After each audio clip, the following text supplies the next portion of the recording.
ഫളാഇലു യൗമിൽ ജുമുഅ, വെള്ളിയാഴ്ചയുടെ ശ്രേഷ്ഠതകൾ എന്ന് പറയുന്നത്.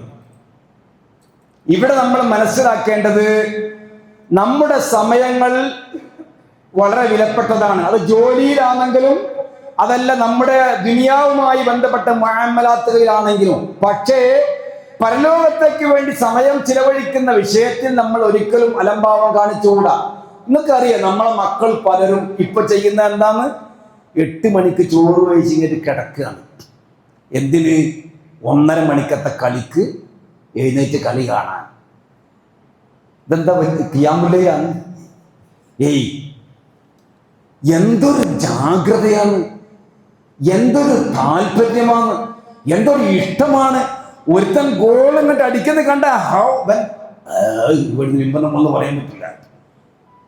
ഞാൻ ചോദിക്കട്ടെ സഹോദരന്മാരെ, സുഹൃത്തുക്കളെ, യുവാക്കളെ, ഇത്തരം കാര്യങ്ങൾക്ക് വേണ്ടി പണം ചെലവഴിക്കുന്നവനെ ചോദിക്കട്ടെ. ഒരു വെള്ളിയാഴ്ച നേരത്തെ വന്നുകൊണ്ട് അൽ-കഹ്ഫ് സൂറത്ത് ഓതിയാൽ ഇന്ന പ്രതിഫലമുണ്ട്, പ്രകാശമുണ്ടെന്ന് പറയുന്ന റസൂലുള്ളാഹിന്റെ ഹദീസ്. വെറും 15 മിനിറ്റ് അതിന് വേണ്ടി ചിലവഴിക്കാൻ സമയമില്ലാത്തവനെ എന്ത് മെസ്സിയടോ, എന്ത് അർജന്റീന, എന്ത് ബ്രസീല്, എന്ത് ഉറുഗ്വേ, എന്ത് സൗദി അറേബ്യ, എന്ത് ഖത്തർ. ജൂതന്മാര് മുസ്ലിം ഉമ്മത്തിനെ നശിപ്പിക്കുവാൻ വേണ്ടി ശ്രമിച്ചുകൊണ്ട് അതിനു വേണ്ടി പടക്കോപ്പ് കൂട്ടുന്നവന്റെ അർജന്റീനക്കാരൻ, ഫലസ്തീൻ എന്ന രാജ്യം വേണ്ട എന്ന് പറയുന്നവൻ, അതിനുവേണ്ടി വോട്ട് ചെയ്തവന്റെ പിന്മുറക്കാരനായിക്കൊണ്ട് അവന് പ്രോത്സാഹനം നൽകുന്നവരെ, നിന്റെ മക്കളെയാണോ ഫലസ്തീനിൽ ഈ കൂട്ടം കൊന്നുകൂട്ടുന്നത്? നിന്റെ മക്കളെയാണ് ഇറാഖിൽ അവൻ കൊന്നുകൂട്ടിയത്.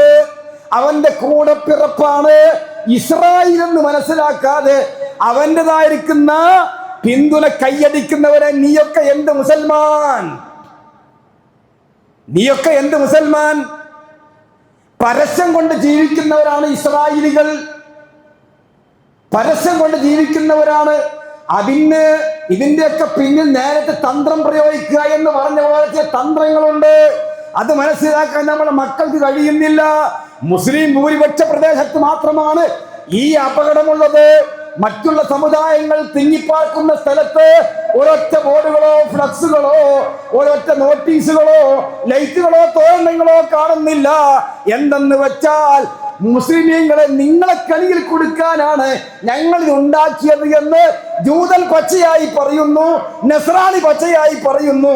അതിന് നമ്മൾ നയിച്ചുണ്ടാക്കിയ, ചോര നീരാക്കി അധ്വാനിച്ച പണം കൊണ്ട് മക്കൾക്ക് പ്രോത്സാഹനം നൽകുന്നു. എന്നിട്ട് അതിന് കിട്ടുന്ന ലാഭം കൊണ്ട് നമ്മളെ മക്കളെ കൊല്ലുന്നു. എന്നിട്ട് അതിന് നമ്മൾ ചിന്താവാണ് അല്ലേ? ആണോ? അല്ലേ? ചിന്തിക്ക് നിങ്ങൾ. അപ്പൊ നിങ്ങൾക്ക് അറബികളില്ലേ? അറബികൾ ചെയ്യുന്നൊക്കെ ശരിയാണ്. ഇങ്ങനെ പറയാൻ പറ്റുമോ? വേൾഡ് കപ്പ് നടന്നതിന് ശേഷം ഖത്തർ ഫക്കീറായില്ലേ?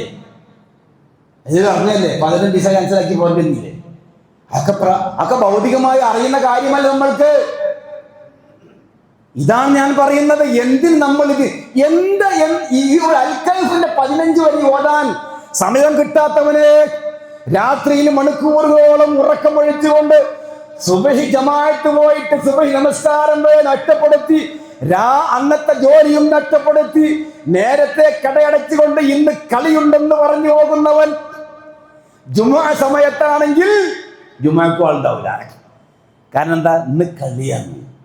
എന്ത് കളി? ഖുർആൻ പറഞ്ഞു ലഹ്വ് വലഇബ്, ലഹ്വ് വലഇബ്. ആ ലൈബാൻ നടക്കുന്നത്, ലൈബാൻ ഇപ്പം നടക്കുന്നത്, ആ കൂടെ നടക്കുന്നത്. ഞാൻ ചോദിക്കട്ടെ, ഒരു ഖുർആൻ ക്ലാസ് ഉണ്ട്. ഓ ഉസ്താദേ, ഭയങ്കര പ്രശ്നം. ഇവിടെ നമ്മളെ കളിയുണ്ട്. 12 മണിക്കത്തെ കളിക്ക് മഗ്‌രിബ് നിസ്കരിച്ച ഉടനെ തന്നെ ക്ലബിന്റെ മുന്നിൽ പോയിട്ട് കസരട്ട് ഇങ്ങനെ ഇതിന്റെ പറച്ചില്, ഇതിന്റെ വാതുവെപ്പ്, ഇതിനു വേണ്ടിയുള്ളതായിരിക്കുന്ന പണം ചെലവഴിക്കൽ, ഇതിനു വേണ്ടി ഫ്ലക്സ് വെച്ച് അപ്പുറം ഇത് ആരാന്ന് ഇവന്റെ രാജ്യം വരെ കളിക്കുന്നുണ്ടോ? ഇല്ല, എന്നാ തിരക്കില്ല. അതുപോലും ഇല്ലാതെ എന്ത് ആവേശം, തോന്നിവാസം എന്നല്ലാതെ മലയാളത്തിൽ അക്കാര്യത്തെ പറ്റി പറയാൻ സാധിക്കയില്ല. പണം ചെലവഴിക്കുന്ന രക്ഷിതാക്കളും പണം ചെലവഴിക്കുന്ന യുവാക്കളും സമയം ചെലവഴിക്കുന്ന യുവാക്കളും ശ്രദ്ധിച്ചോ, അള്ളാന്റെ മുമ്പിൽ നിന്റെ ആയുസിനെ എന്തിന് ചിലവഴിച്ചു എന്ന് ചോദിക്കുമ്പോൾ പ്രധാനപ്പെട്ട സമയം മെസ്സിക്ക് വേണ്ടി ചിലവഴിച്ചു എന്ന് പറയേണ്ടി വരും. അവിടെ റെക്കോർഡ് ഉണ്ടാവും, അവിടെ രേഖ ഉണ്ടാവും. നിന്റെ പണം ചോര നീരായി അറബ് രാജ്യങ്ങളിൽ പോയി, അതല്ലെങ്കിൽ ഇവിടെ 12 മണിക്കൂറോ 16 മണിക്കൂറോ കച്ചവടം ചെയ്ത് നേടിയ നിന്റെ പണം നീ എന്തിനു ചിലവഴിച്ചു എന്ന് ചോദിക്കുമ്പോൾ മെസ്സിയുടെയും അർജന്റീനയുടെയും ബ്രസീലിന്റെയും യൂറോപ്യന്റെയും ഒക്കെ ഫ്ലക്സുകൾ വെക്കാൻ വേണ്ടി ചിലവഴിച്ചു എന്നല്ല അതിനെന്താ പറയുന്നത്? ഈ പണം കൊടുക്കണ്ടേ? ഇത് ഫ്രീയാന്ന്, ഇതെല്ലാം ഫ്രീയാന്ന്. പണം കൊടുക്കണ്ടേ? നമ്മളെ മക്കൾ തിന്നണ്ടേ ഭക്ഷണം? ഇത് സദഖ കൊടുക്കേണ്ട പണമല്ലേ? അള്ള തൽക്കാലം എന്നെ ഏൽപ്പിച്ചതല്ലേ? നീ തോന്നിയാസം കളിക്കുക പണം കൊണ്ട്?